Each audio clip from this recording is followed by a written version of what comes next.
오늘 우리 하나님의 말씀 듣겠습니다. 출애굽기 14장 13절에서 16절 말씀 함께 합니다. 출애굽기 14장 13절에서 16절 말씀입니다. 제가 대표로 봉독해 올리겠습니다. 모세가 백성에게 이르되 너희는 두려워하지 말고 가만히 있어서 여호와께서 오늘 너희를 위하여 행하시는 구원을 보라. 너희가 오늘 본 애굽 사람을 영원히 다시 보지 아니하리라. 여호와께서 너희를 위하여 싸우시리니 너희는 가만히 있을지니라. 여호와께서 모세에게 이르시되 너는 어찌하여 내게 부르짖느냐. 이스라엘 자손에게 명령하여 앞으로 나아가게 하고 지팡이를 들고 손을 바다 위로 내밀어 그것이 갈라지게 하라. 이스라엘 자손이 바다 가운데서 마른 땅으로 행하리라. 아멘. 할렐루야. 반갑습니다. 오늘 우리 10월 셋째 주일 예배를 드리는데요. 이제 바람이 제법 좀 선선하다 이런 느낌이 아침 저녁으로 오고 있습니다. 가을에 이런 문턱이 들어서지 않나 생각을 합니다. 오늘 주일은 조금 우리 특별한 주일이죠. 광고 말씀드린 대로 저희가 부흥회를 마치고 내 교회를 향한 하나님의 비전, 또 여러 가지 우리가 나아갈 방향들, 목장에 여러 가지 이제 좀 더 깊은 데로 들어가야 될 이러한 모습들을 함께 나누고 설명하는 또 그러한 시간이 될 것입니다. 여러분 지난 시간에도 말씀을 드렸지만 계속 목장에 대한 것을 우리가 좀 새롭게 하고 있는데요. 여러분 목장하면 떠오르는 게 뭐예요? 목장은 작은 교회이다. 작은 교회이다. 그럼 목장은 단순히 성도의 모임이 아니라 목장은 가족이다. 가족 그 이상. 아유 공부 잘하셨네요. 가족 그 이상. 그냥 단순히 그냥 가족이 아닌 가족. 그리고 가족 같다라는 말도 사실은 가족이 될 수 없다는 걸 전제로 하고 있다 그랬죠. 그래서 가족 그 이상이다. 이런 것을 우리가 나눴습니다. 여러분 이런 개념을 알아야 우리가 어떻게 이 목장을 이룰 것인가 하는 그 방향이 설정되기 때문에 개념이 굉장히 중요합니다. 여러분 분명히 우리에게 가족은 육신의 가족도 있다 그랬죠. 그러나 육신의 가족으로만은 우리가 모든 것이 채워지지 않기 때문에 영적인 가족이 필요하다 그랬습니다. 여러분 육신의 가족이 우리에게 만족을 줄 수 없는 이유 가운데 특별히 우리는 이민자로 살고 있잖아요. 그래서 우리 육신의 가족들을 쉽게 만나볼 수가 없어요. 또 여러 가지 거리의 제한도 있고 그러다 보니까 시간의 제한, 거리의 제한 이러다 보니까 참 우리가 육신의 가족들을 가까운 곳에서 볼 수가 없습니다. 이에 반해서 여러분 진정한 가족이라는 개념은 정말 내가 힘들고 어려울 때 내 옆에서 함께 지켜주고 함께 그 모든 기쁨과 슬픔을 나눌 수 있는 사람, 이것이 어떻게 보면 진정한 가족이다라는 개념을 우리가 배웠죠. 그렇기 때문에 여러분 우리 목장 식구들이 영적인 가족, 여러분 우리가 어떻게 보면 육신의 가족보다 더 자주 만나지 않습니까? 최소한 일주일에 2번, 3번 이렇게 만남을 갖기 때문에 우리의 만남은 여러분 어때요? 우리의 만남은 우연이 아니야. 그렇지. 우연이 아니야. 우리의 만남은 우연이 아니야. 정말 하나님께서 이렇게 만남을 주셔서 그냥 여기서 만나고 헤어지는 게 아니라 어디까지 가요? 하늘나라까지. 끝까지 가는 거예요. 끝까지. 여러분 그래서 우리가 이 만남이 그냥 끝이는 것이 아니라 하늘나라까지, 천국까지 같이 가는 동행자가 진정한 가족이다. 이런 개념을 배웠습니다. 그래서 우리가 목장 모임을 이제 하기 위해서 조금 더 이제 새로운 개념, 이것은 어떤 뉴원, 새로운 것이 아니라 지금 방향에서 조금 더 깊이 들어가는 이러한 것이 필요합니다. 그래서 지난 시간 저희들 말씀을 나눴죠. 신명기 11장 10절에서 12절 말씀. 여러분 뭡니까? 근데 이스라엘 백성이 애굽에서 행하던 모든 습관, 문화, 이러한 방식을 벗어나야 된다라는 것 배웠습니다. 그 당시는 애굽에서는 파종한 후에 발로 물대기를 채소밭에 댐과 같이 하였다. 인간의 노력, 얼마든지 나일강에 물이 있기 때문에 마음만 먹으면, 인간이 노력하면 얼마든지 물을 끌어다 썼는데, 이제 너희들이 들어가는 그 약속의 땅, 가나안 땅은 산과 골짜기라 그랬죠. 산과 골짜기는 인간적으로 보면 굉장히 척박하고 어떠한 이 세상적인 눈으로 보면 굉장히 보잘것없어 보입니다. 그런데 그곳에 하늘에서 내리는 비, 하나님의 은혜, 하나님의 역사가 있기 때문에 그곳은 오히려 하나님이 돌보아주는 땅, 하나님의 눈이, 여러분 눈동자같이 우리를 지키신다, 그런 말 아시죠? 여러분 신체 가운데 가장 예민한 것이 눈동자예요. 눈동자에 조그만 먼지만 들어와도 눈은요 스스로 보호하고요, 눈꺼풀이 탁 내려와요, 반사적으로. 여러분 눈동자같이 우리를 하나님이 보호할 줄로 믿습니다. 바로 이 원리예요. 그렇기 때문에 우리가 이제 가나안 땅에 들어왔어요. 가나안 땅이 하나님이 원하시는 그러한 교회, 하나님이 이끄시는 그러한 사역들, 이것을 우리가 이제 하기 위해서 이 땅에 들어왔는데, 이 땅에 들어온 이상 우리는 그 원리, 가나안 땅의 원리로 살아가야 됩니다. 과거의 애굽 땅의 원리로 살아가서는 안 된다. 분명히 우리 주님께서 말씀하고 계세요. 그런데 여러분 우리의 모든 삶들이 그렇듯이 하나님께서 지금 가나안 땅에 살아가는 삶의 방식이 완전히 이스라엘 백성에게는 전혀 생소한 것일까? 하나님, 이건 저한테 가르쳐 준 것도 아니고 경험된 것도 아닌데 이게 생소하게, 너무나 우리에게 생소하게 이런 가르침을 줍니까? 하나님은 그런 분이 아니시라는 거예요. 하나님은 항상 보이지 않는 곳에서 준비하시고 예배하셔서요, 하나님의 놀라운 역사를 이루시는 분이십니다. 이게 포인트예요. 여러분 하나님은 어떤 곳에서? 보이지 않는 곳에서 항상 준비하시고 예배하세요. 이스라엘 백성들 보면 가나안 땅에 이 비를 의지하는 법을 이 하나님이 갑자기 얘기하신 게 아니라 이미 광야에서 그런 훈련을 시키셨어요. 만나와 메추라기를 200만 명이나 되는 그 많은 사람들을 먹이시고, 물이 없다 그러면 반석에서 물을 내게 하셨잖아요. 하나님이 공급하시는 하나님이다. 너희들 필요를 채우시는 하나님이다. 이것을 이미 광야에서 경험케 하셨단 말이에요. 그렇기 때문에 이들이 그 경험된 놀라운 그 생각을 했다면 가나안 땅에서도 두려워할 필요가 없다는 사실입니다. 우리가 목장 정말 우리가 지금까지 잘 세워왔고 또 잘 방향을 섰습니다. 그래서 우리가 지금 하는 이 모든 것들이 전혀 생소한 건 아니에요.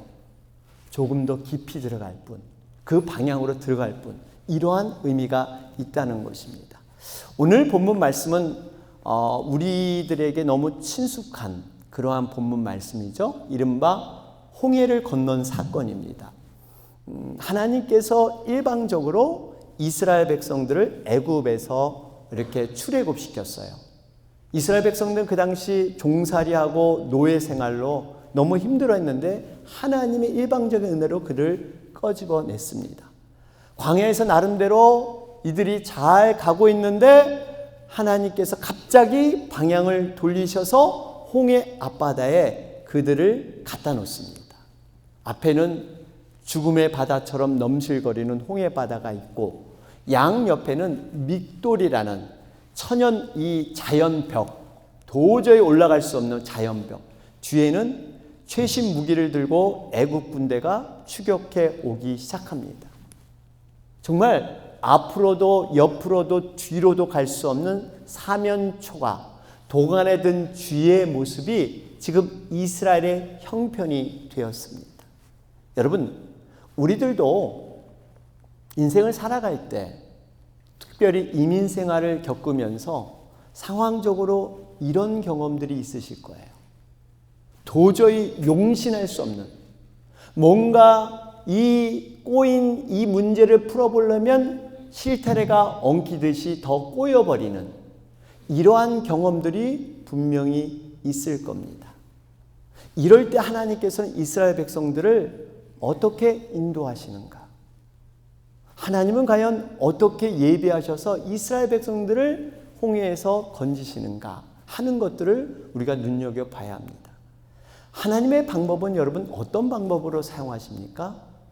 우리의 이성과 상식과 경험된 이런 것들로 사용하지 않으셨어요. 바다를 마른 땅같이 걷게 하신 이 방법.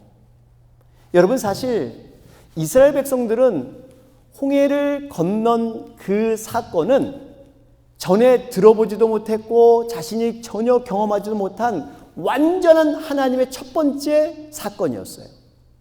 우리의 이성으로 생각을 한다면 여러분 어떻게 도와줄 것 같아요? 만약에 제 같은 머리로 돌린다면 이스라엘 백성들을 이 노아의 방주와 같은 큰 배를 보내서 거기 태워서 이 바다를 싹 건너게 하면 어떨까? 아니면 갑자기 이 애국 군대를 물리칠 수 있는 더 강력한 군대를 보낸다든지 아니면 천사들을 보낸다든지 이래가지고 이 애국 군대를 물리쳐서 그 뒤로 빠져나오게 하면 어떨까? 이러한 인간적인 생각, 그걸 초월해서 어떻게 바다를 육지같이 걷게 하셨을까? 바다를 마른 땅으로 걷게 하셨을까? 여러분 이걸 보면 우리가 믿음이란 것은요, 우리의 어떤 생각과 우리의 체험의 한계, 이성의 한계를 뛰어넘는 것이 하나님의 믿음의 능력인 줄로 믿습니다. 여러분 이것이 바로 믿음이에요. 우리도 여러분 경험해 보잖아요. 아마 신앙생활 오래 하신 분들 한두 번 이런 경험이 있을 거예요. 정말 상식을 초월해서 경험을 초월해서 예상치 못한 방법으로 하나님이 이렇게 풀어주셨던 것. 근데 그 당시는 몰라요. 그 당시는 너무너무 힘든데 나중에 보면 하나님이 이렇게 하셨구나. 하나님이 이렇게 역사하셨구나. 여러분 이런 경험들이 한두 번이 있으셨을 거예요. 특별히 영혼을 구원하여 제자 삼는, 여러분 영혼들을 돕다 보면요 이런 경우가 참 많습니다. 도저히 변화되지 않을 것 같은, 저분이 도대체 정말 변화될 수 있을까? 그런데 그 사람이 변화돼서 나중에 목자가 되고 나보다 더 훌륭한 신앙인이 되고, 과거에 그랬던 사람이, 여러분 이건 기적입니다. 이런 기적이에요.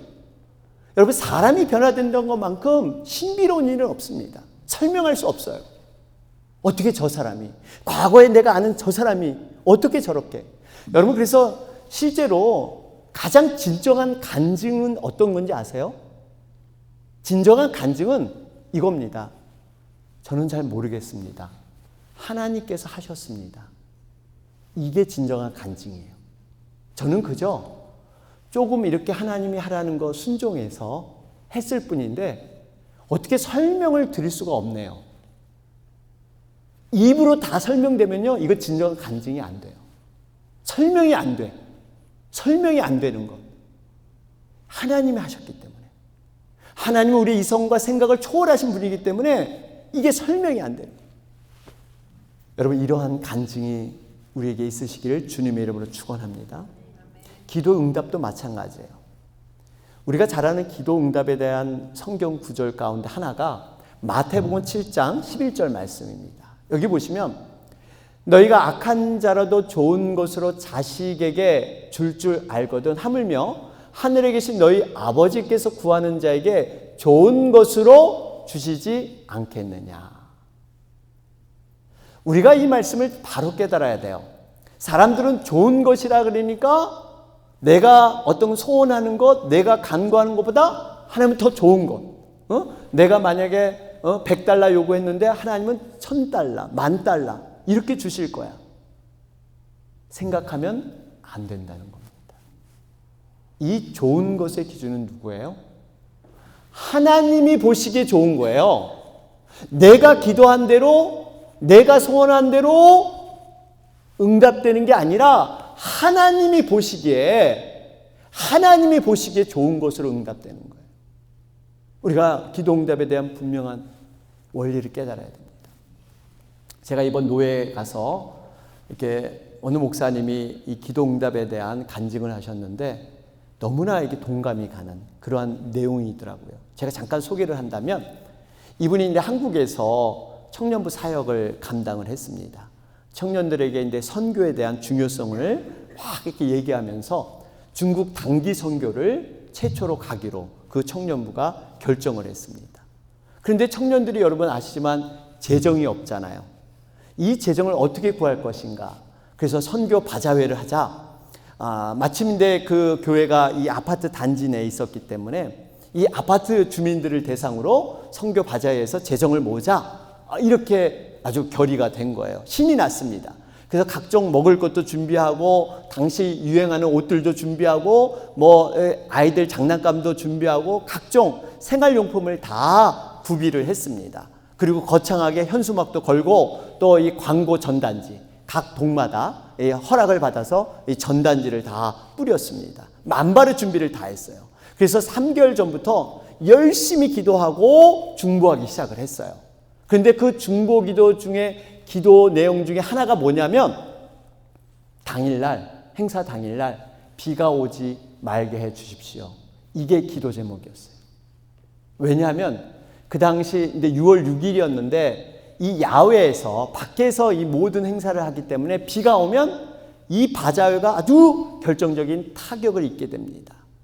그래서 간절히 비가 오지 말게 해달라고 하나님께 3개월을 기도를 했습니다. 자, 여기서 퀴즈를 내겠습니다. 여러분 바자회 당일날 비가 왔을까요? 안 왔을까요? 왔어요. 어떻게 아세요? 왔으니까 목사님이 물어보겠지. 맞아요. 비가 왔어요. 비가 왔어. 그것도 행사 시간 9시, 오전 9시 전부터 오전부터 주룩주룩 비가 내리는 거예요. 네. 이 목사님 너무나 마음이 무거웠다고 합니다. 어떻게 이렇게 가난한 청년들이 놀러 가겠다는 것도 아니고 다들 바쁘게 직장도 다니고 아르바이트 이렇게 바쁜데 주님의 뜻을 받들어서 중국 선교 가겠다고 하는데 하나님 3개월 동안 간절히 기도했는데 비가 이렇게 내리다니요. 이 목사님이 비 오는 걸 보고 이 오기, 반은 오기, 반은 믿음. 우리가 더 기도해보자. 그 비 오는 날 무릎 꿇고 그 청년들이 이게 눈물인지 뭐 빗물인지 모르게 30분 동안 간절히 하나님 비를 그쳐 주시옵소서, 비를 거두어 주시옵소서 간절히 기도를 했습니다. 그 다음은 어떻게 됐을까요? 비가 더 그쳤을까요? 비가 계속 왔을까요? 어떻게 그렇게 잘하세요? 비가 오는 정도가 장대비, 그동안 이게 흘러내리는 그런 주룩주룩 비가 내렸다면 장대비, 막 그냥 이런 장대비가 뚝뚝 떨어지는 거예요. 목사님 너무 실망합니다. 그래서 장대비가 떨어지니까 어떻게 하겠어요? 이 물품을 다 야외에 있는데 오시고 뭐 음식 부스 이렇게 만들어 놓은 거 이거를 다 그 처마 밑에 복도 이 비가 안 새는 곳으로 다 옮겼습니다. 야, 이거 큰일 났다, 큰일 났다. 그런데 반전이 일어나요. 오후 2시가 넘어서 사람들이 한 사람, 두 사람 찾아오는 거예요. 그러더니 사람들이 와 꽤 몰려와가지고 여러 사람이 음식을 먹고 와 사람들이 북적북적 모이기 시작한 거예요. 나중에 오후 8시에 마감해서 바자회 그 예상한 금액, 기도한 금액이 있었는데 보니까 그 금액의 2배가 넘는 그러한 금액이 모이기 시작한 거예요. 이게 도대체 어떻게 된 건가? 나중에 알고 봤더니 그 행사 당일이 6월 6일, 6월 달에 내 첫 공휴일인데 그해 당시 한국이 3월 달, 4월 달은 황사 현상 때문에 공휴일 날 아무도 못 나갔어요. 그래서 사람들이 6월 6일 딱 그날이 되면 이제 좀 들로 산으로 뭐 근데 애들 데리고 뭐 테마 공원으로 놀러 가려고 아예 밥도 안 하고 아침에 나갈 준비를 다 했는데 비가 쭈룩쭈룩 내리는 거예요. 그래서 비가 언제 그치나 비 그치면 나가야지 했는데 웬걸 오후에 비가 더 내리는 거예요. 그래서 그분들이 나가려고 했던 스케줄을 다 취소하고 마침 또 여자분들은 밥도 준비를 하나도 안 했어. 왜 지금 나가서 놀 생각하니까. 먹을 것도 없겠다. 그러다 우연히 전단지가 딱 생각이 나서 그래, 그냥 여기서 하는 바자회 가서 대충 밥 먹고 그냥 가보자. 사람들이 그래가지고 쭉 몰려와서 그 바자회가 완전히 판매가 된 거예요. 이걸 보면서 여러분, 만약 기도한 대로 화창한 날씨로 비가 안 왔다면 어떻게 됐을까요? 사람들은 들로 산으로 다 바자회는 완전히 망친 겁니다. 여러분, 이것이 기도응답의 원리예요. 이것이 기도응답의 원리입니다. 우리가 내가 생각한 것만이 좋다고 생각해서는 안 돼요. 하나님은 합력하여 선을 이루시는 그러한 놀라운 하나님인 줄로 믿습니다. 우리가 하나님은 보이지 않는 곳에서도 일하고 계시다는 거예요. 억수같이 쏟아지는 비를 통해서 역사하신 하나님이시듯이 이 죽음의 바다, 홍해 바다를 우리 눈에는 겁나 보이지만 이 홍해 바다 깊은 속에서 예배하시고 일하시는 하나님. 우리가 이 하나님을 만났으면 좋겠어요. 오늘 말씀을 제가 두 가지로 좀 말씀을 드리는데, 하나님은 어떤 영역에서 일을 하시는가?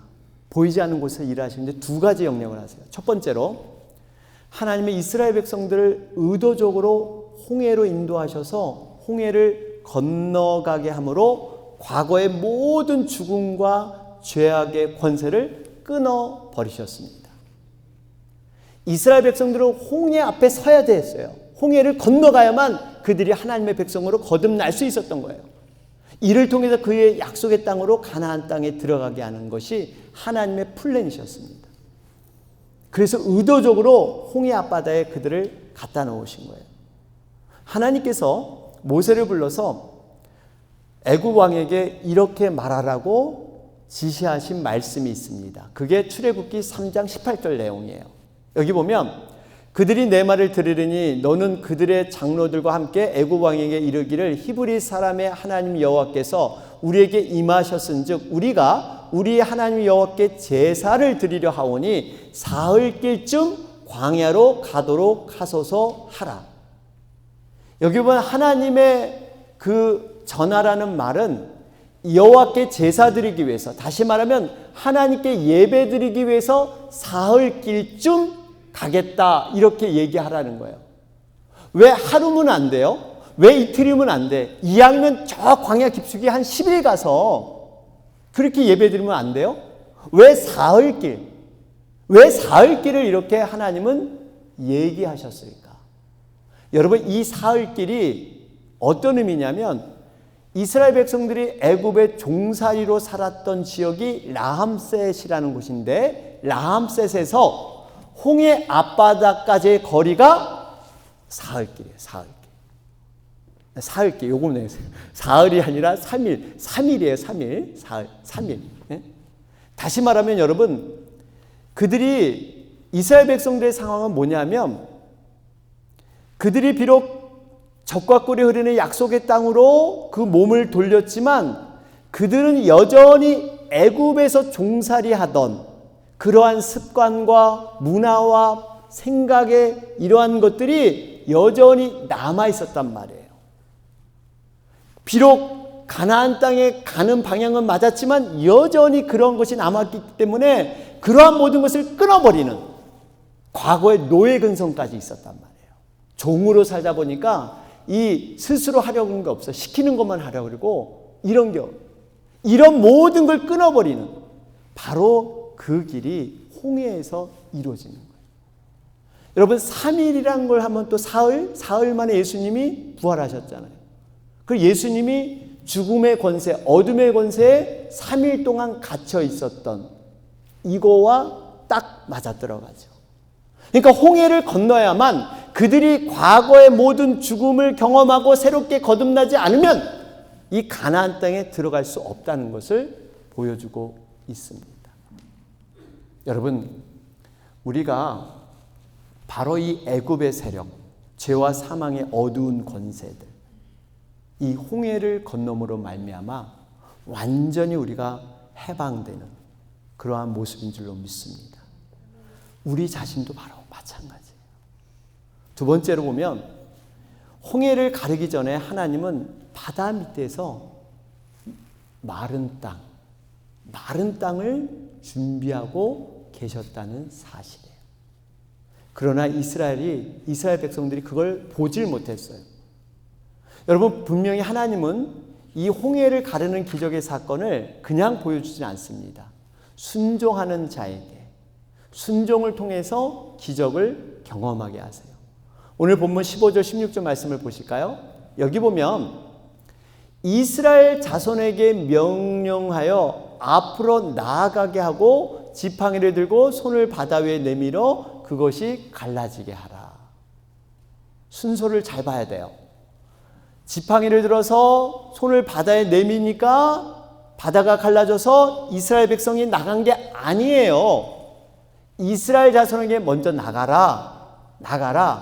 그 바닷물에 발을 먼저 담가라. 그런 후에 지팡이를 들어 손을 들어 바다가 갈라지게 되었다는 것입니다. 여러분, 이 의미는 순종하는 자, 먼저 나가는 자가 홍해의 사건을 경험한다는 것입니다. 또 오늘 하나 질문을 드릴게요. 그러면 홍해가 갈라지는 것이 모세 쪽에서부터 홍해가 갈라졌을까요? 아니면 모세의 저 끝, 바다 끝에서부터 홍해가 갈라졌을까요? 둘 중에 하나예요. 모세 쪽? 이렇게 모세 쪽? 아니면 저 끝에 있는 저기부터 갈라졌을까요? 모세 쪽? 무엇을 근거로 그렇게 얘기하시나이까? 네. 여러분, 이집트 왕자라는 그러한 영화를 보면 사실 모세가 홍해 바다를 지팡이로 딱 치니까 홍해 바다가 쫙 갈라지는 이런 장면이 영화에 있습니다. 근데 정확한 내용은 사실 모세가 지팡이로 가는 게 아니라 하나님께서 바람으로 홍해를 가르셨다. 성경은 말씀하고 있습니다. 출애굽기 14장 21절을 보시면 모세가 바다 위로 손을 내밀매 여호와께서 큰 동풍이 밤새도록 바닷물을 물러가게 하시니 물이 갈라져 바다가 마른 땅이 된지라. 바로 이 말씀이에요. 동풍은 뭐냐면 동쪽에서 서쪽으로 불어오는 바람이 동풍이에요. 그러니까 이스라엘 백성들, 모세는 지금 서쪽에 서 있고 저 바다 끝, 거기서부터 바람이 불어서 이게 갈라지기 시작합니다. 그러면서 여러분, 이 의미는 구원과도 연관이 있어요. 구원. 이 홍해를 갈랐다는 것이 저 멀리서부터 이스라엘 백성들 쪽이 아니라 저 보이지 않지만 저 멀리서부터 그렇게 홍해가 갈라졌다는 것은 구원을 우리가 받을 때 내 쪽에서 내 노력으로 내가 한 게 아니라 하나님의 일방적인 은혜에서 시작이 돼서 하나님의 은혜로 구원의 길을 만든다 하는 걸 보여주고 있습니다. 여러분, 또 하나는 말씀의 근거를 보면 시편 77편 19절 말씀을 보시면 주의 길이 바다에 있었고, 여러분, 하나님의 길이 여기 보면 마른 땅을 만드셨다 그랬잖아요. 바다에도 여러분 길이 있다는 거 아세요? 평범한 우리들은 그냥 바다가 넘실거리니까 다 그게 그거지. 그렇지만 이 항해하는 항해사들은요, 바다의 길을 갖고 배를 움직입니다. 바다에도 길이 있다니까요. 여러분, 하나님께서는 이미 사실 이스라엘 백성이 홍해를 모세가 지팡이를 던져서 이렇게 하기 전에 바다 밑에서 마른 땅에서 이미 길을 만들어 계시고 보이지 않지만 예비하셔서 이미 이스라엘 백성들을 홍해를 건널 모든 준비를 이미 하셨다는 거예요. 여러분, 우리가 이 부분을 놓쳐서는 안 돼요. 모세가 지팡이를 들어서 한 게 아니라 하나님께서 동풍으로 이 모든 걸 하셨다니까요. 모세는 순종했을 따름입니다. 우리가 인생을 살아가고 또 우리 교회와 우리 가정과 우리 자녀들을 바라볼 때 보이지 않는 곳에서 일하시는 하나님, 하나님은 움직이고 계세요. 하나님은 역사하고 계세요. 결론을 맺겠습니다. 하나님의 때로는 우리가 예상치 않게 홍해 앞바다에 우리를 놓이게 하는 경우가 있습니다. 그런데 그것은 하나님의 놀라운 능력과 살아계심을 경험할 수 있는 길이 된다는 사실이에요. 홍해를 육지같이 메른땅같이 걷게 하시는 바로 이러한 모습. 하나님은 항상 우리가 믿음으로 거하고 믿음으로 하고자 하면 하나님은 예비하셔서 모든 걸 준비하셔서 하나님께서 직접 행하시는, 그저 우리는 순종하고 모세가 지팡이 들라 그러니까 들면 놀라운 역사들이 일어나는, 이것이 하나님께서 우리에게 주신 큰 그러한 계획인 줄로 믿습니다. 우리 목장과 교회, 우리 가정에, 우리 자녀들 위해 이러한 일들이 일어나기를 주님의 이름으로 축원합니다. 아멘.